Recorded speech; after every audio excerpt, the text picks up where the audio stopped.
श्री राधा रमनो विशते। सो ICI ने भी exams postpone कर दिए आप लोगों के, जो भी 9 से 14 तक जो भी एग्जाम्स थे, सीए इंटर, सीए फाइनल और भी पोस्ट क्वालिफिकेशन कोर्सेज के एग्जाम, वो सब पोस्टपोन करे जा चुके हैं। अब हमारी क्या स्ट्रैटेजी होनी चाहिए, हमें क्या करना चाहिए नेक्स्ट? देखो, सबसे पहली बात तो ये आईसीआई ने काफ़ी अच्छा मूव लिया। पहले तो ये था कि सिर्फ जो बॉर्डर स्टेट्स हैं, उनकी जो बॉर्डरिंग सिटीज़ है, सिर्फ उन्हीं में एग्जाम्स पोस्टपोन होंगे। बट आईसीआई ने फिर इंटायरली सभी स्टेट्स के एग्जाम्स को पोस्टपोन कर दिया है। तो अभी जो 9 से 14 के एग्जाम्स है वो नहीं होने वाले कहीं पर भी। So it is a very good move by ICI because it was need of the hour. और जैसी सिचुएशंस चल रही है, it is very painful to see that, but I think it was required. हमेशा साइलेंस से काम नहीं चलता, कभी कभी वॉर ही सोल्यूशन होता है। So firstly I just want to request you all कि आप सभी प्रे करें for the lives of the soldiers, for the strength of their families, and a small token which I want to request from you all कि अगर हम देखिए, हम लोग बॉर्डर पे नहीं जा सकते हैं and the situation is something जब हमारे लिए भी चीज़ों को थोड़ा हैंडल करना डिफिकल्ट है। हम भी फर्स्ट टाइम ही ऐसी चीज़ देख रहे हैं। So it's a small request कि मैं चाहती हूँ कि आप लोग सभी, अभी हम लोगों का पढ़ाई में भी थोड़ा मन नहीं लग रहा होगा, तो ये आप लोग के लिए भी बेनिफिशियल होगा। और ऐसा प्रेयर जो हम लोग अपना छोटा सा पार्ट डिवोट कर सकते हैं, ट्रिब्यूट कर सकते हैं to the soldiers out there. So I just request you all कि आप लोग सभी हनुमान चालीसा का जरूर पाठ करें। इससे आपको खुद को भी बहुत स्ट्रेंथ मिलेगी बिकॉज थोड़ा ऐसा सिचुएशन है जब हमारा एक तो पढ़ाई करने का मन नहीं कर रहा है, तो हनुमान जी हिमसेल्फ एंड हनुमान चालीसा बहुत पावरफुल है, तो आपको खुद को भी पावर मिलेगी। सो एक हनुमान चालीसा का पार्ट जरूर करें तो आपको खुद को पावर मिलेगी, प्लस उसको आप ट्रिब्यूट करें to the lifes of the soldiers की उनकी हेल्प हो सके। और एक तरीके से हनुमान जी से आप रिक्वेस्ट करें कि जिस तरीके से आप अर्जुन के रथ की पताका पर बैठे हुए थे और उनके रथ की पूरी तरीके से आपने रक्षा कर रखी थी थ्रू आउट दी महाभारत युद्ध, उसी तरीके से आप जो हमारे आर्मी के जो टैंक्स हैं, इंडियन आर्मी की टैंक्स, जो फाइटर जेट्स हैं, उन सब पर आप हनुमान जी बैठे रहे और उनकी लाइफ्स की प्रोटेक्शन करें। This should be a request, this should be a prayer, और आप सभी को भी इससे काफ़ी स्ट्रेंथ मिलेगी, काफ़ी हेल्प होगी। So this is my small request कि जो भी कमिंग डेज है, आप एटलीस्ट अपनी स्टडी स्टार्ट करने से पहले एक बार हनुमान चालीसा का पाठ जरूर करें। I think every Indian knows Hanuman Chalisa at least. So ये एटलीस्ट हम छोटा सा काम कर सकते हैं। अब देखो, हमें अपनी पढ़ाई के रिगार्डिंग क्या करना चाहिए। तो जैसे एग्जाम पोस्टपोन की न्यूज़ सुनी होगी, सब बहुत रिलैक्स हो चुके हैं क्योंकि एक टेंशन होता है 1.5 डेज का अलग से। तो ठीक है, वो रिलीफ हुआ है, अच्छी बात है। पर अगर मैं सच बताऊं, मैं जो अभी स्ट्रैटेजी बताने वाली हूँ, अगर मैं सच में आपकी जगह होती तो मैं वो ही करती।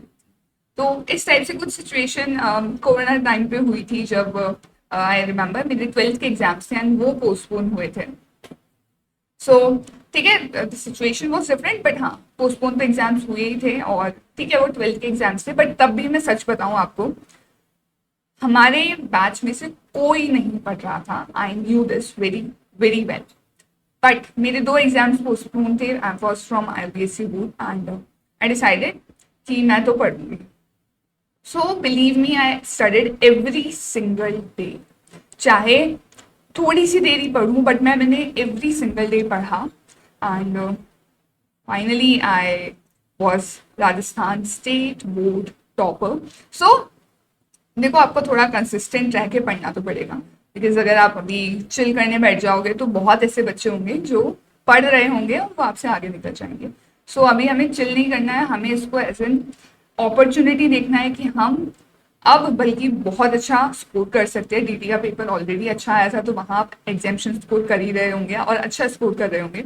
सो अब हमें इनकेस आईटीटी और आईपीएस का पेपर डिफिकल्ट भी आता है तो भी हमें प्रिपेयर रहना है और हमें एग्जामेशन स्कोर करनी है। ये आपको अपने माइंड में बिठा लेना है। सो हमें खाली नहीं बैठना है, हमें रिलैक्स मोड में नहीं आना चाहना है, हमें कंसिस्टेंटली पढ़ाई करते रहना है।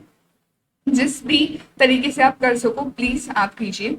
एंड जो बॉर्डरिंग सिटीज़ हैं, I can't say much about those people कि वो कितना अच्छे से पढ़ पाएंगे और किस तरीके से वो चीज़ें हैंडल कर रहे होंगे। तो वो तो बस इस सिचुएशन को हैंडल कर रहे हैं, यही बहुत बड़ी बात है। तो उनको I am not pressurising, but others जो हम बाकी स्टेट्स में बैठे हुए हैं, बाकी सिटीज़ में बैठे हुए हैं, वी कैन स्टडी एटलीस्ट। तो हमें अच्छे से पढ़ाई पे ध्यान देना चाहिए, प्लस साथ में प्रे तो करना ही चाहिए फॉर दी नेशंस वेलफेयर। सो अभी आपको क्या करना है, मैंने आप लोग को 1.5 डेज का प्लानर कल आपको दिया था, बट अभी तो वो रेलिवेंट है नहीं। एंड 9 to 14 तक आपके पास क्लियरली टाइम है कि आप अभी इस पीरियड में तो एग्जाम्स नहीं होने वाले, तो मैंने 6 डेज का आपके लिए प्लानर बना दिया है। आप 6 डेज में आराम से आईजीटी को कवर कर सकते हो। So this is the planner. आप इस तरीके से पढ़िए, आप कंपैरेटिवली ज़्यादा टाइम भी दे पाएंगे एक सब्जेक्ट को पढ़ने, एक चैप्टर को कवर करने के लिए। सो यहाँ पर हमने अब उन चैप्टर्स को 6 डेज में अलाइन कर दिया। आप अच्छे से टाइम देके इन चैप्टर्स को पढ़िए। आज हमने रखा है supply, charge, place of supply, time of supply, value of supply. तो ये ऑलमोस्ट ऐसे चैप्टर्स है जो बहुत छोटे भी नहीं और बहुत बड़े भी नहीं है, एवरेज काइंड ऑफ चैप्टर्स है, आप इनको अच्छे से कवर कर सकते हो। सबसे छोटा है इसमें लाइबिलिटी टू पे टैक्सेस वाला चैप्टर ही है, सर्टेन केसेस वाला। बाकी सारे चैप्टर्स एवरेज कैटेगरी में आते हैं। फिर कल मैंने रखा है एग्जेम्पशंस। आईटीसी काफ़ी बड़ा है, अच्छे से आप इसको टाइम देके आराम से कर सकते हैं। जॉब वर्क कर लेंगे, फिर registration, payment of tax TDS, tax invoice, accounts receivable, import export and refunds area. ये भी सारे एवरेज कैटेगरी के चैप्टर्स हैं। यहाँ पर थोड़े बड़े चैप्टर्स थे दोनों, इसलिए मैंने कम कवरेज दिया है। इसमें 3 चैप्टर दिया, जॉब वर्क तो बहुत नाम मात्रा का चैप्टर है। फिर returns, appeals, advance ruling, assessment audit, inspection, demands recovery, miscellaneous provision. तो इसमें आप देखोगे तो मैंने कुछ थोड़े बहुत छोटे, कुछ थोड़े बड़े चैप्टर्स ऐसा मिक्सचर रखा है ताकि आपको बहुत ज़्यादा लोड ना रहे। फिर हम 13th को पढ़ सकते हैं levy of custom duty, types of custom duty, classification, customs valuation. ये हम इस दिन कवर कर देंगे। ये भी आप देखोगे वैल्यूएशन थोड़ा ज़्यादा बड़ा रहेगा, बाकी सारे चैप्टर्स थोड़े एवरेज कैटेगरी के हैं। फिर 14 को हमने ऑफेंस पेनल्टी रखा है, थोड़ा बड़ा चैप्टर है, स्कोरिंग भी है। फिर आप यहाँ पे वेयर हाउसिंग, रिफंड वगैरह देखेंगे, बहुत छोटे चैप्टर्स हैं। इम्पोर्टेशन एक्सपोर्टेशन मीडियम है, और FTP सबसे लास्ट में रखा है क्योंकि जनरली सबको थोड़ा ही बोरिंग लगता है, तो हम इसको लास्ट में कवर करेंगे क्योंकि थ्योरी भी है, तो उसको हम लास्ट में पढ़ेंगे तो ये हमारे लिए ज़्यादा बेनिफिशियल रहेगा। अच्छा, अभी बहुत लोगों का जिनका अगर पढ़ाई का मन नहीं कर रहा हो, तो आई वुड सजेस्ट कि एटलीस्ट आप रिविजन वीडियोस की हेल्प से, क्वेश्चन सॉल्विंग वीडियोस की हेल्प से एटलीस्ट स्टार्ट करिए। ठीक है, so the link is here. आप इस प्लेलिस्ट के लिंक के थ्रू स्टार्ट कीजिए, बिकॉज पढ़ना तो देखो जरूरी है, बिकॉज बहुत जो अच्छा स्कोर करना चाह रहे हैं वो बच्चे अभी पढ़ रहे हैं।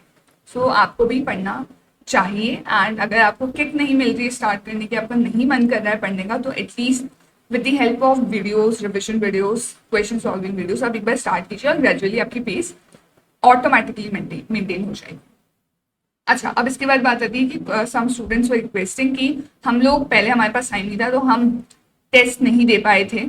सो हम लोगों ने IGT और IBS के लिए दोबारा से स्लॉट क्या करवाया है, आप लोग के लिए ओपन करवाया है। सो आप लोग rglearninghub.in पे जाके, क्या rglearninghub.in पर जाके IBS और IGT का पेपर अभी भी एनरोल कर सकते हैं। कॉपी चेकिंग मैं ही करने वाली हूँ पर्सनली, और इसमें हमने बेसिकली जो सीरीज 4 का पेपर था हमारा इस बार का, वो हमने इसमें रख रखा है IGT और IBS का। इनकेस अगर आप अभी भी पेपर देना चाहते हो पर आपने ऑलरेडी सीरीज 4 दे ली थी, तो फिर आप हमें पर्सनली, मुझे या रोहन सर को एक बार मैसेज करना, हम देख लेंगे कि आपका किस तरीके से स्लॉट हम मैनेज कर सकते हैं। सो वो रिक्वेस्ट भी आप लोग की हमने एंटरटेन करी है। एंड किसी को भी अगर नीड लगती है कि हम पहले नहीं दे पाए थे एग्जाम और हमें अभी देना है, या हमने पहले दे भी लिया था बट स्टिल हमारे पास टाइम है तो हम अपनी प्रिपरेशन को और अच्छा करना चाहते हैं, सो आप उसके लिए ये पेपर दे सकते हो। स्पेशली जो सीरीज 4 का IGT का पेपर था, उसमें मैंने बहुत सारे अमेंडमेंट्स का कवरेज किया था, तो आप लोगों के लिए वो एग्जाम पर्सपेक्टिव से भी बहुत बेनिफिशियल होने वाला है। तो आप IGT प्लस IBS ये दे सकते हैं। सिंगल पेपर रहेगा आपका 500 रुपीज़ का, और अगर आप इन दोनों को एक्सेस करते हो तो वो आपका 900 रुपीज़ का रहने वाला है। सो rglearninghub.in से आप एनरोल कर सकते हैं। अच्छा, अब आती है IBS की बात। सो आईबीएस के रिगार्डिंग तो मैं आपको ये बताऊंगी कि आपको क्या करना चाहिए। देखो, आईबीएस के लिए आप ये जो मैंने आपको आईडीटी का प्लानर दिया है 6 days का, आपको ये तो चलाना ही है। अगर अभी तक आपने आईबीएस का कुछ भी नहीं किया है तो एक तो जो मेरी प्लेलिस्ट है वो जरूर से आप जाके देख लीजिए, सो दैट आपको आइडिया मिल जाए कि किस तरीके से केस स्टडी सॉल्व करनी होती है। मैंने एडिशनल केस स्टडीज जो 10 है वो मैंने सॉल्व करवा रखी है, जरूर से वो सॉल्व कर लीजिए। उसके अलावा आप चाहे तो पेपर दे ही सकते हैं, और आप एटलीस्ट एक केस स्टडी रोज सॉल्व कीजिए खुद से, सो दैट आपको खुद को पिक्चर समझ में आएगी कि आप कितने लेवल पे स्टैंड करते हो। ठीक है, सो इस तरीके से आप आईबीएस को भी मैनेज करते सकते हैं, बट आपको अलग से उसके लिए टाइम नहीं देना। आप अलॉन्ग विद आईडीटी उसको चला सकते हैं बहुत आसानी से। तो एक केस स्टडी जरूर से कीजिए। इफ यू हैव स्कोप तो आप 2 केस स्टडीज कर सकते हैं, 2-3 केस स्टडीज भी कर सकते हैं, एटलीस्ट एक तो करनी ही है। That I am suggesting you. And किस तरीके से आईबीएस की केस स्टडीज अप्रोच करनी होती है उसके लिए मैंने, एज आई सेड, मैंने प्लेलिस्ट जो बना रखी है उसमें मैंने सॉल्व करवा रखी है वीडियोस केस स्टडीज, तो आप उसको जरूर जाके देखिएगा, आपको बहुत हेल्प मिलेगी। So that is my another appeal. इसके अलावा आप चाहे तो जैसे मैंने टेस्ट सीरीज का बताया, तो ये सितंबर वाले स्टूडेंट्स के लिए भी ऑलरेडी स्टार्ट हो चुकी है। तो अगर आप सितंबर वाले स्टूडेंट्स हो तो आप इसको एनरोल कर सकते हो फ्रॉम आवर वेबसाइट अगैन। सो सितंबर की टेस्ट सीरीज भी ऑलरेडी स्टार्टेड है, आप उसके लिए भी एनरोल कर सकते हैं। अगर आपके कोई फ्रेंड्स हैं उनको चाहिए तो आप उनको भी सजेस्ट कर सकते हैं। That is my another appeal to you all. तो इसके अलावा अगर आपके कुछ भी डाउट्स हो, कोई भी दिक्कत आ रही हो, तो आप मुझे कमेंट्स में बता दीजिएगा।